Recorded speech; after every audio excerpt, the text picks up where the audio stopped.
In this quick video, I'm going to show you how to create a pie chart in Word. So first of all, we need to open Microsoft Word, then go to the Insert tab.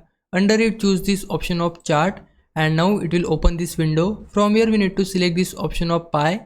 Once you select it, then it will show you bunch of options of pie chart. If you like this 2D chart, then you can select it. If you like this one, then you can select this 3D pie as well. And similarly, bunch of options are there. But I like this 2D pie, so I'll select it, then hit OK. And now it will insert the chart here, and now you can see the little window here. From here you can adjust the data for your pie chart. For the sake of this video, I am not messing with this data, but if you want to change your data, then you can put your values here. You can change your labels as well, but I don't want to do it, so that's why I am closing this here.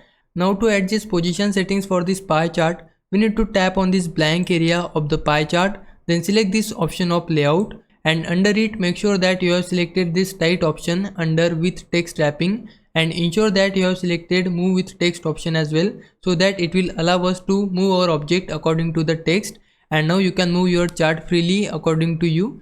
So I just want to place it in center, but you can see there are no labels available on my pie chart. To enable those labels, we need to select this blank area, then tap on this add icon, and now we just need to enable this data labels option, and there you go, we can see all the labels on my pie chart now. But pie chart usually refers to percentages value, but these values are raw, so to convert them into percentage, we need to again go to data labels.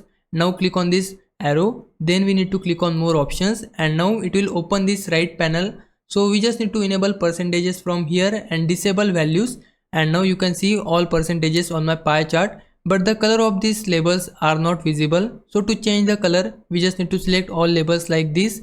So I just need to select them, and now go to the home tab. Under it, change your text color to whatever you want. So we need to select this tool from here, and now choose any color. So I'm just going with white one, and I also want to bold this text. So for that, just tap on this bold icon, or you can press Ctrl B on your keyboard. I also want to increase the size of it, so for that I'll increase it like this. If you want to change the color of your pie chart, then firstly select the blank area. Now select your pie chart. Once your whole chart is selected, then go to chart designs, and under it select this option of change colors, and under it you will see bunch of color options. Choose whatever color option you like. So this one looks good, I want to select it. And now let's just add a effect for our pie chart. So for that, go to chart designs while selecting your pie chart, then under it go to chart styles, and from here you can choose any effect you want. You can also expand the list by tapping on this drop down arrow, and from here choose any effect you want. So let's go with this one. And now if you want to highlight one specific slice from your pie chart, if you want to explode it, then just select that specific slice from here, and now just drag it according to your need. So let's place it here, and that's how you can highlight your one slice from pie chart. Now if I was a big help, can you like this video and subscribe my channel. For now, thanks for watching. Bye bye.